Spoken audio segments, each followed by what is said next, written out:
Good morning, and welcome to another edition of Inquisition Update. My name's Tom Fress, and I'll be your host for the next hour. You're listening to FirstAmendmentRadio.net. Thanks for tuning in.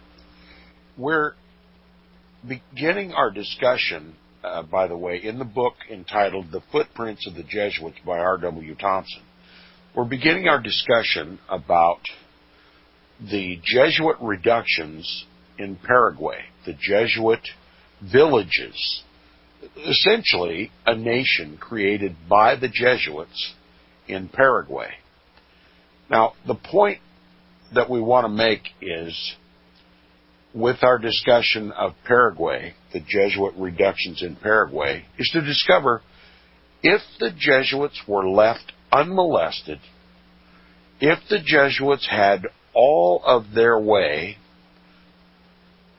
could move into a land bereft of any former influence, bereft of any outside interference, what type of a government, what type of a world would the Jesuits create? What form of government? What kind of religion? What kind of a system? What kind of a society would the Jesuits create? And this is what brings the discussion of the Paraguayan reductions into importance for our investigation of the New World Order and of our own government here in the United States of America. The Jesuits moved into Paraguay and found a region of the country that that had not previously been dominated by the French or the Spaniards, the Dominicans or the Franciscans, and they had an opportunity to start from the ground up to build a society without having to change. In other words, all the examples that we've been given so far in this book are the machinations of the Jesuits having interjected themselves into other governments: France, Spain, Portugal, Germany, England, India, and Japan. They had to wrestle with existing societies. They had to wrestle with opposition. This is not the case in Paraguay. They began with a clean slate in Paraguay. Now, with that information, and also, by the way, keep in mind, as I advised my listeners yesterday, keep in mind as I read this chapter on the Paraguayan reductions of the similarities, the stark similarities between these Jesuit reductions and the United States of America. I think you'll find, as I did when I first read this, the similarities are stark. The similarities are startling. Now, from the beginning of the chapter, we didn't get very far in our discussion yesterday, and so to maintain continuity in our thoughts, I want to begin at the very beginning again this morning, just a few paragraphs. It says, R.W. Thompson says, the Jesuits had a fairer and better field for their display, for the display of their particular characteristics, and for the successful establishment of the principles of their Constitution during the existence of the government founded by them in Paraguay than ever fell to the lot of any other society or select body of men. This is a fantastic opportunity for the Jesuits. They're walking into a country that has been literally unconquered. So they get to start. They don't have to tear anything down. All they have to do is build. Okay? And it is important for us to see how they built these Jesuit reductions, how they were operated, to discover how they displayed the peculiar characteristics of their order, and what they would do if they were given an opportunity elsewhere in the world to create their society, a society with their authorship. Okay? He says it's not too late to try them by the results they then achieved, so as to assure ourselves of what might reasonably be expected if the modern nations, you might include the United States in this, if the modern nations should so far forget themselves as to allow that sad and disastrous experiment to be repeated. Now, R.W. Thompson's already told us that it was a sad and disastrous experiment, these Jesuit reductions. This society that the Jesuits created, without molestation, without interference, having started with a clean slate, built this society, these Jesuit villages, all by themselves. R.W. Thompson says they were a sad and disastrous experiment. But they weren't sad and disastrous because they were unsuccessful. They were sad and disastrous because they were successful. And that we need to keep in mind. Now, after the Portuguese obtained possession of Brazil, they inaugurated measures necessary to bring the natives, the Native Americans, under their dominion. Okay? Conquest. Remember the Portuguese, Portugal was a Roman Catholic nation, and the Portuguese were given the commission by the papacy to conquer all lands for the Pope. Spain and Portugal were the great exploring nations in the Roman Catholic world, given to sailing ships around the world claiming more and more jurisdiction for the Pope. Okay, and their part in the thing, what was the motivation for Spain and Portugal? Well, they got to rule. They got the benefit of the wealth of the nations that they claimed for the Pope. Okay, the Pope shared his wealth with these nations, Spain and Portugal. Now, the problem was not an easy solution. The Indians had no conception of the principles of international law, which the leading nations had established to justify the subjugation of the weak by the strong, and consequently had to be brought by slow degrees under such influences as should persuade them to believe that their conquerors were benefactors and not enemies. Okay? The Indians, or the natives of America, had they known about international law? That international law has its very root of authority in the papacy. That international law is designed for one purpose and one purpose only, to secure the Pope's authority throughout the world and to use strong nations to conquer the weaker ones. Okay? You already seeing some similarities? Some involvement with the United States in international law and strong nations subjugating weaker nations for the extension of the power and authority of the Pope, both in spirituals and in temporals. That's what international law is all about. Now, had anybody told the natives of America, who knew nothing about international law, who knew nothing about the Pope's self-arrogated divine right to rule the world, had they ever been told that these Portuguese and Spaniards were literally conquistadors, conquest, the soldiers for the Pope, dedicated to staking the Pope's flag on their shores and literally taking ownership and possession of their lands, they would have rebelled. But the natives were held ignorant about the true motives of the Spaniards and the Portuguese. It says the pretense of title, that is, the pretense of ownership, which is exactly what Pope Alexander VI was claiming through these Portuguese and Spanish conquistadors, was a transfer of ownership to the papacy of these lands. It says the pretense of title, that is ownership, based upon the grant of Pope Alexander VI, was not openly avowed. In other words, no Spaniard or Portuguese explorer ever admitted to the natives of South and Central and North America that they were taking ownership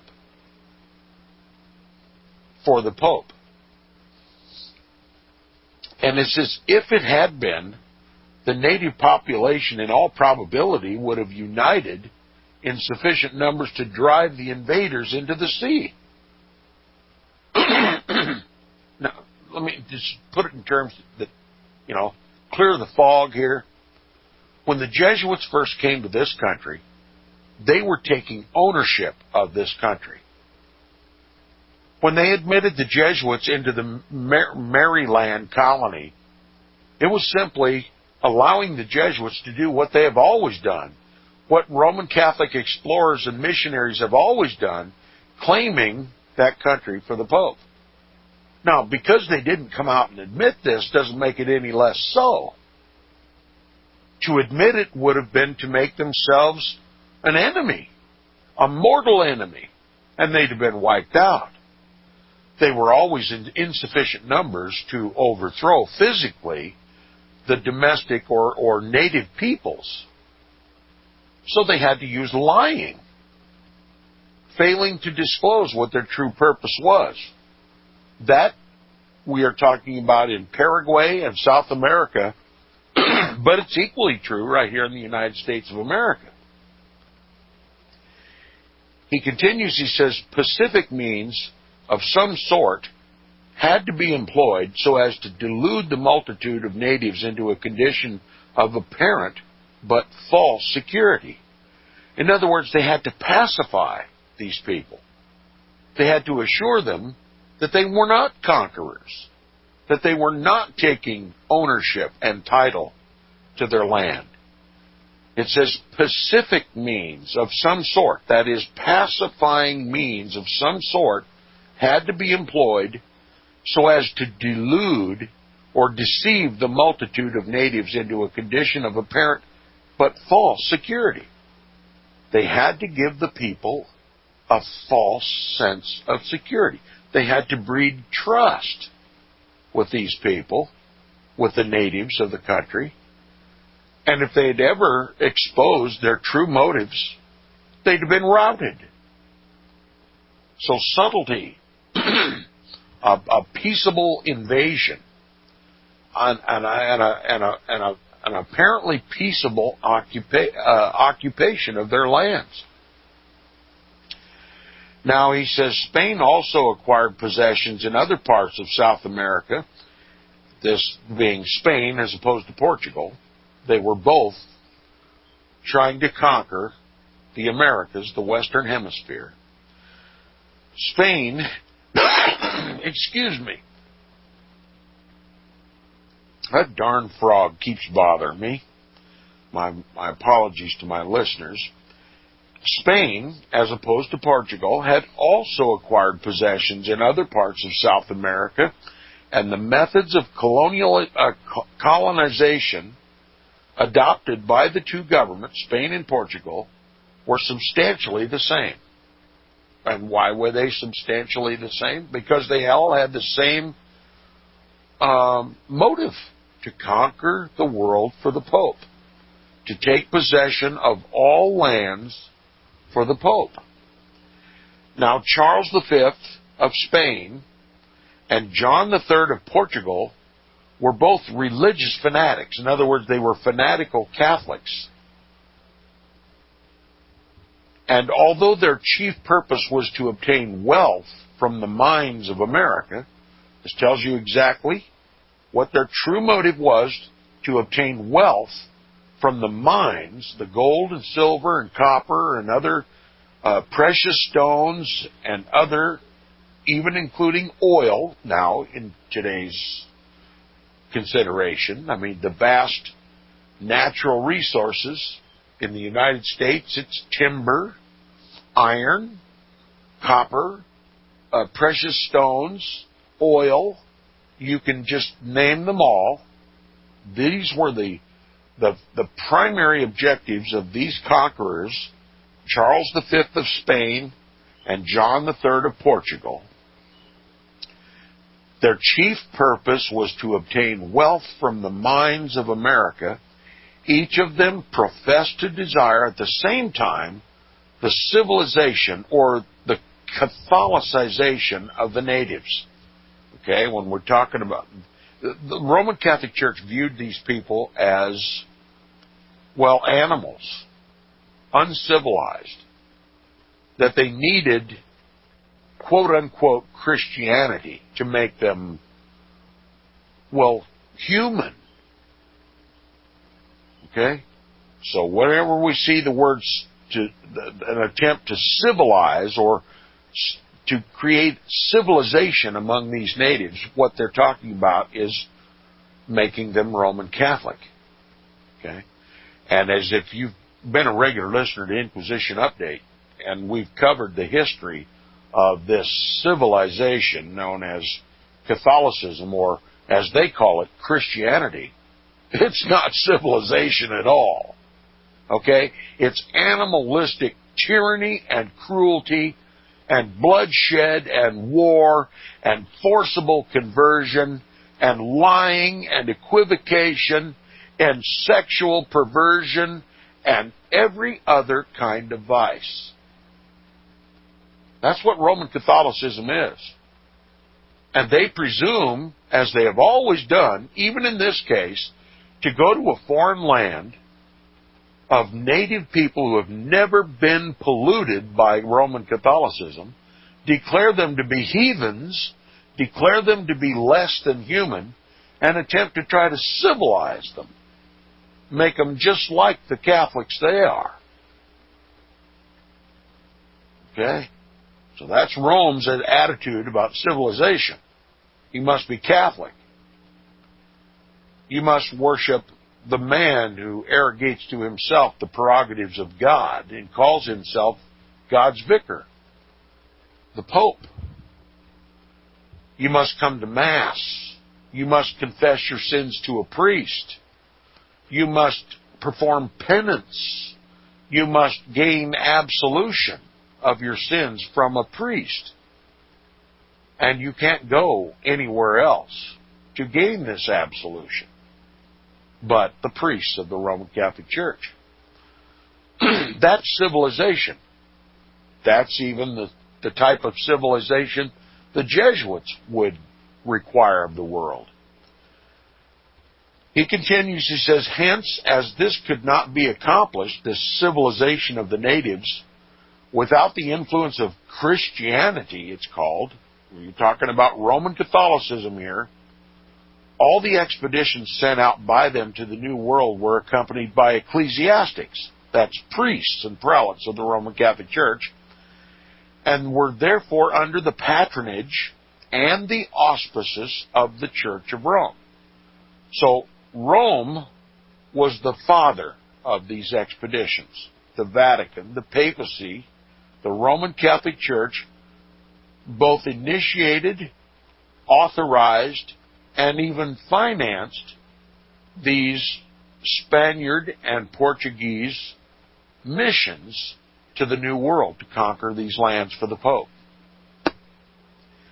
Now, the controlling idea of the period was that the church and the state, you know, the woman and the beast of Revelation 13, the church and the state should remain united, so that whatsoever the latter, that is the state, should obtain temporal and political control, the former, that is the church, should be constantly present to decide and to direct everything, that is everything, pertaining to faith and morals. That's religion and politics, church and state. That is, to keep both the state and the people in obedience to the church. Okay? This is church tyranny. This is papal tyranny. We're talking about the Pope not only controls the government, but through the government, through the state, controls the people. This is monarchism. And a union of church and state is the only situation by which monarchism is successful. The monarch must have temporal power to assert itself. And it does that through the state. So every time you see a union of church and state, you see the papacy's hand involved. Now it says, with these objects in view, missionaries were sent out by the Roman Catholic Church with the first Spanish and Portuguese adventurers, and every step was avowedly taken in the name of Christianity. Okay? So it's called. So deeply was this sentiment embedded in every mind that the memory of some favorite saint was perpetuated in the names of nearly all the newly established cities. Okay, I liken this to an example of a dog marking his territory. You know what dogs do when they go around and mark their territory? They leave their scent. Okay? They urinate everywhere they go, so that anybody wandering into their territory immediately smells the scent of the one who claims ownership and jurisdiction over the territory, right? Well, that's what Roman Catholic missionaries do. They leave their scent. They piss everywhere they go to leave their scent by naming cities after Roman Catholic saints. Okay, dead people that have been canonized and beatified by the Roman Catholic Church and raised to deified status because of the multitudinous and ghastly crimes that they had committed for the benefit of the Roman Catholic Church. You'll find in the register of saints of the Roman Catholic Church some of the most heinous, cruel, barbaric, blasphemous, murderous, genocidal people of all history. Just do some investigation yourself. The best way to get canonized in the Roman Catholic Church is to kill heretics, God's true people. That's who Rome beatifies. Now, so deeply was this religious, this Catholic sentiment, this Christian sentiment so embedded in every mind of these missionaries that the memory of some favorite saint was perpetuated in the names of nearly all the newly established cities. These missionaries are taken mainly from the ancient monastic orders, the Dominicans, the Franciscans, etc., and had been regarded by the popes for many years as not only the most faithful, but the most efficient coadjutors of the church in the work of extending Christianity over the world. Okay? Rome never denies that her objective is to extend, quote-unquote, Christianity all over the world. A union of church and state, a monarchical system under the auspices of the church, the Roman Catholic Church. Inherent in everything they do is a global government for the Pope. Now we've come up on the break. We'll continue with a reading and discussion of the book, The Footprints of the Jesuits by R.W. Thompson, when we return from the break. You're listening to Inquisition Update on FirstAmendmentRadio.com.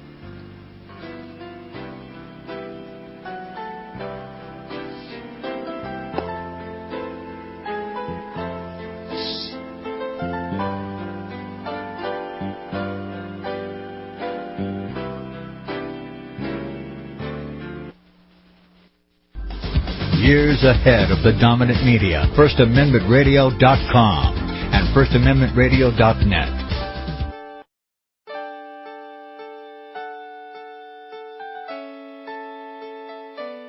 The program you are listening to is 100% sponsored by you, the listener, on this First Amendment Rights Media channel. You will notice that there are few commercials on this radio network. There's a good reason for that. Corporate advertising dollars come with strings that limit program content. So without your help, these programs cannot continue on Internet or our several affiliates. If you benefit by the educational law programs, we ask you to give. If you are admonished or nurtured by the Bible and ministry programs, we ask you to give. If some voice a cause that you are passionate about, we ask you to give. If you believe in any of these, we ask you to support them as you would a missionary on a continual basis, as if giving a tithe for missionary radio. These programs are not commercially viable and must be supported by those faithful to the cause of truth. Look for the button to sponsor your favorite programs at our listen and schedule pages on the Internet.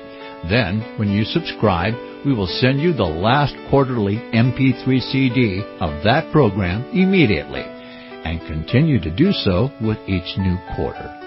We will also give you unlimited archive access to all of our programs. We're asking you to give much less than a tithe, so that you may also send support directly to a particular program host, cause, and anywhere else the Spirit may lead you. Do all to the glory of our God and Creator, for His holy nation, the only kingdom that will last forever. Thank you for listening.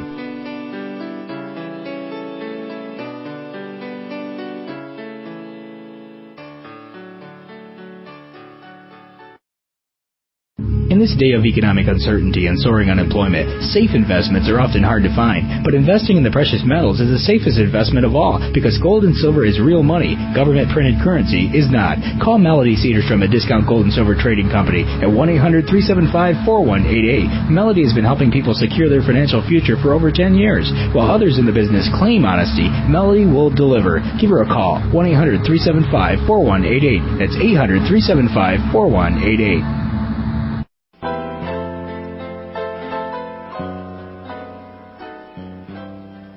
Welcome back to the second half hour of Inquisition Update on FirstAmendmentRadio.com. We'll immediately resume the reading and discussion of the book, talking about these Jesuit reductions in Paraguay and the missionaries sent by the Roman Catholic nations of Spain and Portugal to conquer the Americas for the Pope.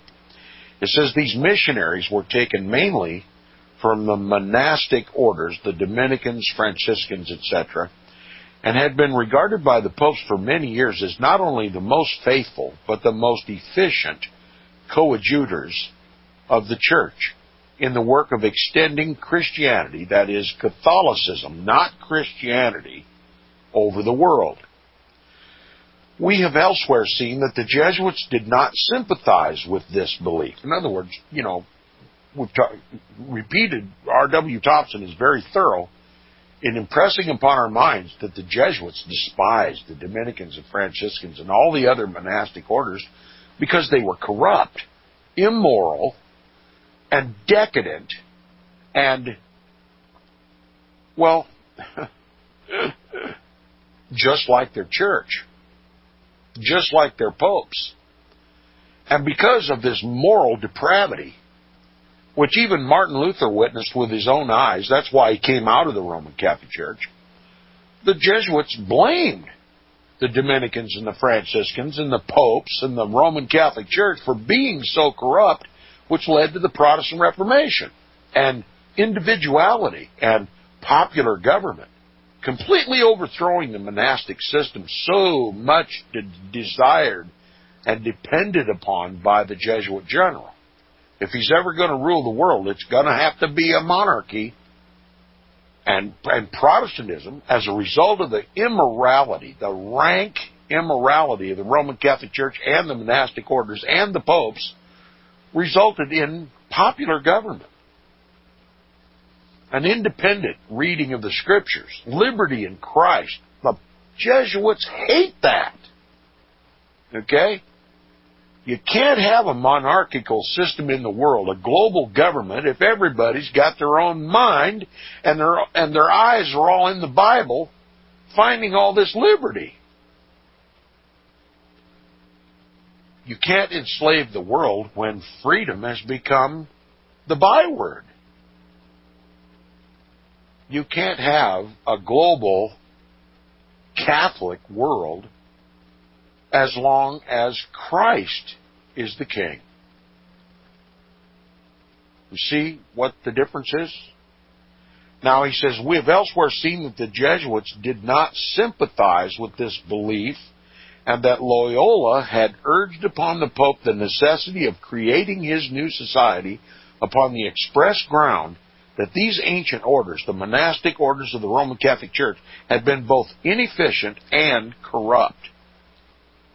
Okay? It was Loyola's intent from the very beginning to completely restructure the church and to set itself up as a complete controlling authority in the church, and to eventually even overthrow the papacy, which they've already done. As soon as Francis I, Jorge Bergoglio, the first Jesuit priest ever to occupy the papal throne, was sworn in as Pope, the Jesuits have taken over the Roman Catholic Church. This is the culmination of the plan set forth by Ignatius Loyola from the very founding of his organization, the Jesuit order. Now it says, when the New World therefore was about to be opened before them, the followers of Ignatius Loyola, that is the Jesuits, endeavored to seize the occasion to supplant the monkish orders, supplant the Franciscans and Dominicans, to replace them, if possible, and take into their own hands exclusively the dissemination of Christian influences among the native populations. They were going to completely take over. That was their goal, completely take over. And it says, in this respect, the Jesuits displayed more zeal for their own success than for that of the church, and made the cause of Christianity secondary, that is, the cause of the Roman Catholic Church, secondary to their own interests. The history of their missions in South America will abundantly show this, as it will also display their insatiable ambition and unparalleled superciliousness. The first Jesuits were sent to South America by the King of Portugal. They found a large district of country washed by the waters of the Rio de la Plata River and its tributaries, which had not been reached by either the Spaniards or the Portuguese, but remained in the exclusive possession of the Indians, who had never felt the influence of European civilization. So here's your blank slate. They found a region in Paraguay or in South America where no Dominican and Franciscan influence had been yet, the ground had not been polluted by the Franciscans or the Dominicans or any other Europeans. They've got a chance to start from the ground up. They've never had this opportunity before, at least not in the history that I know about the Jesuit order. This is a unique experiment. And it says the natives generally had been treated by the invaders with extreme cruelty. Now, history records that when the explorers of Spain and Portugal entered the New World, they immediately sought about to convert the natives, and those who wouldn't convert to Roman Catholicism were hanged and burned at the stake. Okay? And so the natives were quite well aware of what type of people these Europeans were. It says the natives generally had been treated by the invaders with extreme cruelty, which is typical of the whole history of Roman Catholicism, having been often reduced to slavery and forced to submit to a variety of oppressions and indignities. Okay, this is characteristic of any Roman Catholic country. Where Rome gets the upper hand, everyone is reduced to slavery and forced to submit to a variety of oppressions and indignities. No such thing as liberty in Christ anymore. And it says all the resources of the country susceptible of being converted into wealth were seized upon to supply the royal treasuries of the Roman Catholic kings who tyrannized over them. Okay, the first motive was wealth, riches. What does our Bible say about riches? I don't have to repeat it. You all know it.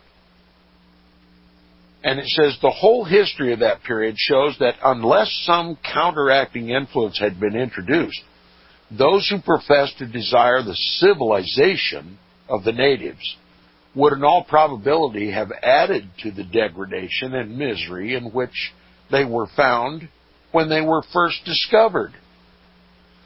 The Jesuits desired to apply some corrective, and there is no reason why sincerity of their first missions in this respect should be suspected. It cannot be justly charged against the Jesuits that they were disposed to treat the native populations with cruelty, or to do otherwise than subject them to the influences of the Jesuit system of education and government. Whatsoever faults of management are properly attributed to them, and there are many, are easily traceable to that system itself, which, from its very nature, has always been and must continue to be inflexible. Inasmuch as blind and uninquiring obedience to the superior, the Jesuit general, is the most prominent and fundamental principle of their society, everything in either government or religion or morals must bend to that or break. There's no halfway ground, no compromise, nothing but obedience. Everything is reduced to a common level, leaving individuals without the least sense of personal responsibility except to those in authority over them. What does that do to Protestantism? Everything is reduced to a common level. It kind of sounds like communism, doesn't it? It's exactly what it is. Now remember, the Jesuits are beginning this nation, this society from the ground up. And we're using this example to find out what kind of a world, what kind of a global government would the Jesuits establish for us all if they were given the liberty that they had in Paraguay, South America. He said everything is reduced to a common level. Now you're going to hear all kinds of talk. When this comes out and the New World Order becomes more and more advanced, people begin to wake up more and more, they're going to start quoting the popes because they realize this New World Order is for the Pope. And what does he talk about all the time? The common good. Everybody is equal. Okay? It's just a pretense to distribute or redistribute the entire wealth of the globe. But in this Jesuit reduction, it says everything is reduced to a common level, leaving individuals without the least sense of personal responsibility. If you're a Protestant, do you have a personal responsibility? Do you have a personal relationship with Jesus Christ? Do you have individuality? Absolutely you do. Certainly you have concern for other Christians and the common good, but that's not how it's defined by the Roman Catholic Church or the Jesuits. You're going to lose your individuality. You're going to lose your personal responsibility. And you're just going to do what you're told without thinking. That's what would be created by the Jesuits if they were allowed to in the world. Everything is reduced to a common level, leaving individuals without the least sense of personal responsibility except to those in authority above them. Kind of sounds like some of the employers that I've had in the past. Don't think, just do what I tell you. Don't ask questions you're not supposed to know. You just follow my instructions and leave me to worry about the consequences. I am your boss. And then they go about sending you doing terrible things that if you knew what you were doing and who you were hurting and for what purpose, you wouldn't remain employed there anymore. You would leave. Violating your own conscience without your knowledge. That's the type of world that the Jesuits would create. reducing you from an individual to a mindless slave, just mechanically doing whatever you're told, and just being told that it's for the common good. When in fact it's not for the common good. It's to overthrow the rightful throne of Christ and His kingdom. That's what the Jesuits are all about. It says, for these reasons it's necessary to remember, whilst examining the course and influences of the Jesuits in Paraguay, that whatsoever transpired was in obedience to the command of the superior in Rome, the Jesuit general, who held no personal intercourse with the natives, and whose animating and controlling purpose was to grasp the entire dominion over the New World in his own hands. Okay? Well, do you suppose these natives would have been cooperative had they been allowed to remain individuals with personal responsibilities to find out what the Jesuit general was all about before they went about blindly obeying whatever the Jesuits told them to do? They would have rebelled, right? Just like they would have rebelled if the Jesuits or the Dominicans or the Franciscans, upon entering the Americas, would have admitted, we're taking claim to your land, we're going to throw you into our system, we're going to take away all your rights, you're going to serve us now. We own it. We own you, lock, stock, and barrel. Your land, your wealth, your mines, your natural resources, your bodies, we own it all. We're claiming it for the Pope, the vicar and the replacement of the Son of God on earth, who has divine right to rule the world. And you have no right to oppose. See what the consequences are of blind obedience, unquestioning obedience? You end up working for Satan. This is exactly what Nimrod did. Blind obedience. The people just followed whatever Nimrod said, and they decided to build a city and a tower. To rebel against God, to worship not the God of creation, but to worship the creation itself. The sun, the moon, the stars, sex, and every other worldly thing. As long as they obeyed Nimrod, everything was fine. And of course, they unquestioningly obeyed Nimrod, because he was the mighty hunter before the Lord. United all the people to war against God. That's what unquestioning obedience gets you. Do you hear that, all you Freemasons out there who are required to obey your worshipful master and keep his secrets and to do unquestioningly whatever you are told to do, leaving the consequences to someone else? You know, it's becoming almost unpatriotic in America to question authority. To question authority is an act of, well, treason in this country. We're supposed to obey our government. No matter, we're not to ask questions, we're just to trust and obey. Trust and obey, for there's no other way, right? You either trust and obey, or you get labeled domestic terrorists, or an enemy combatant, or a traitor. You're unpatriotic. Our government demands unquestioning obedience. And if you don't unquestioningly obey, you're bound to discover that our government's not about serving the people. It's about serving the papacy. When they order you to go to war, to pick up a gun, to leave your manhood behind, your thought and will, and to just do as you're told, click your heels, salute smartly, and off to the front you go, to kill whoever they put before you as an enemy, to do it unquestioningly with pride of patriotism in your heart, what are they really accomplishing?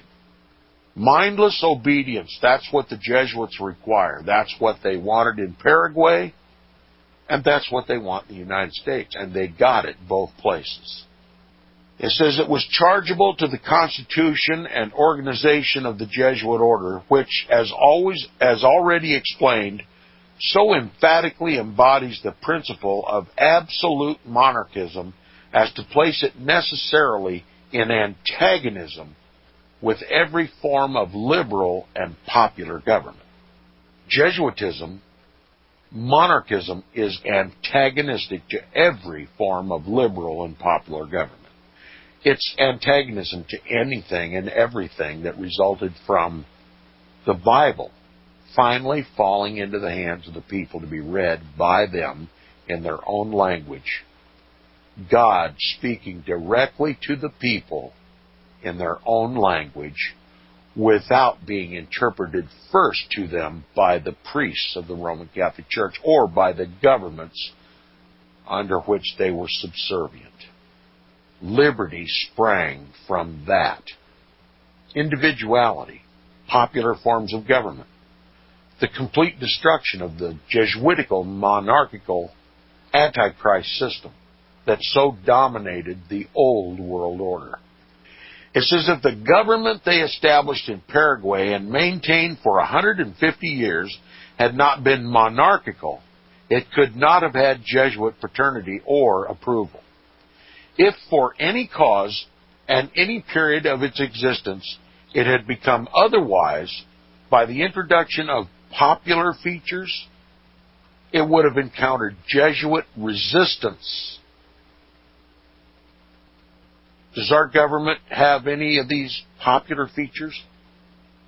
Then you can take it to the bank. It is encountering Jesuit resistance. And where's that resistance coming from? Right from the very halls of government in this country. And worse than that, right from our own churches. It says monarchism and Jesuitism are twin sisters. Popular liberty and Jesuitism cannot exist in unity. They're mutually exclusive events. Liberty and Jesuit control cannot exist together. It says the former, that is, liberty, may tolerate Jesuitism, just like we do here in the United States. We demand our liberties, we think we are free, and we tolerate Jesuit influence in our government. But the latter, that is, Jesuitism, cannot be reconciled without exterminating everything but itself. Exterminating everything but itself. Monarchical Jesuitism seeks to exterminate everything but itself. And it says, whatsoever institutions existed, therefore, in Paraguay, whilst the country was under the exclusive dominion of the Jesuits, must be held to have been in precise conformity to the Jesuit Constitution, not the Constitution of the United States, but the Jesuit Constitution, and of such a character as the society would yet establish wheresoever they possessed the power, either to frame new institutions, as they did in Paraguay, or to change existing ones, as exists here in the United States of America, as existed in France, as existed in Spain, as existed in Portugal, as existed in Germany, as existed in England and India and Japan. It says the Jesuit idea of exclusiveness and superiority influenced the conduct of their missionaries in Paraguay as elsewhere. But for this, different results might have ensued.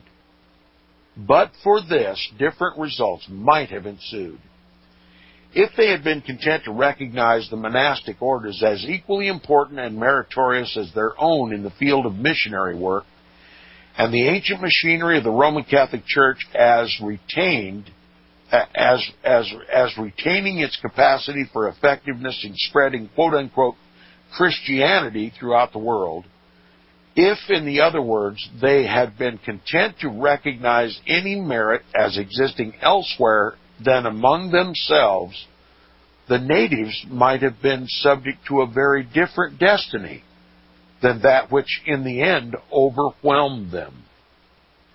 But they were not permitted.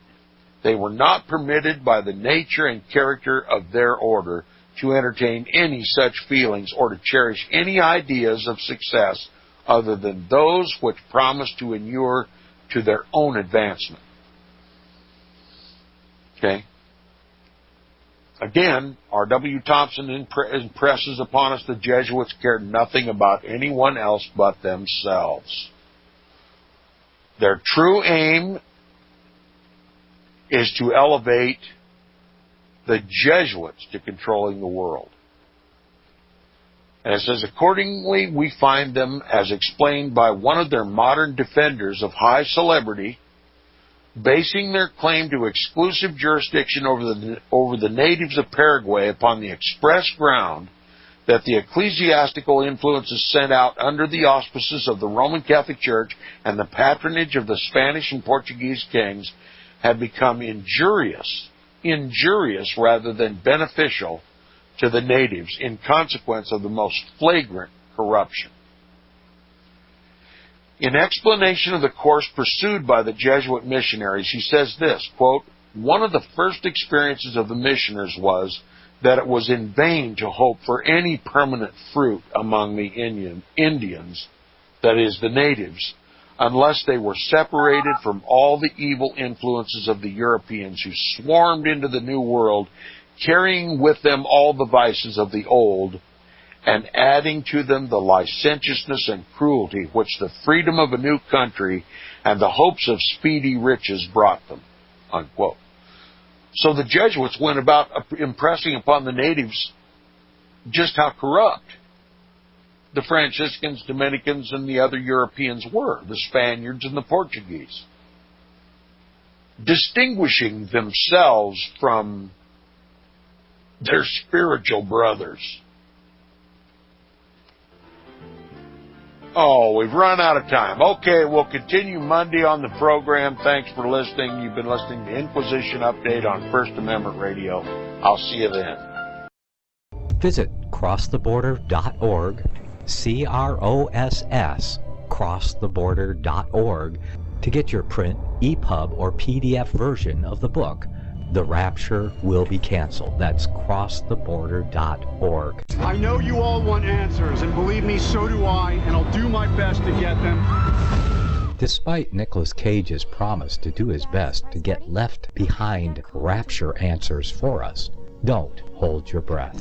Not everyone believes Left Behind is true prophecy. Some may even regard as conspiratorial the mainstream re-release of the Left Behind movie, with actor Nicolas Cage portraying the main character, as an attempt to further reinforce in the minds of all this perception of false prophecy, in order to condition the masses for the play about to begin. If you want true Bible prophecy answers, get the book, The Rapture Will Be Canceled.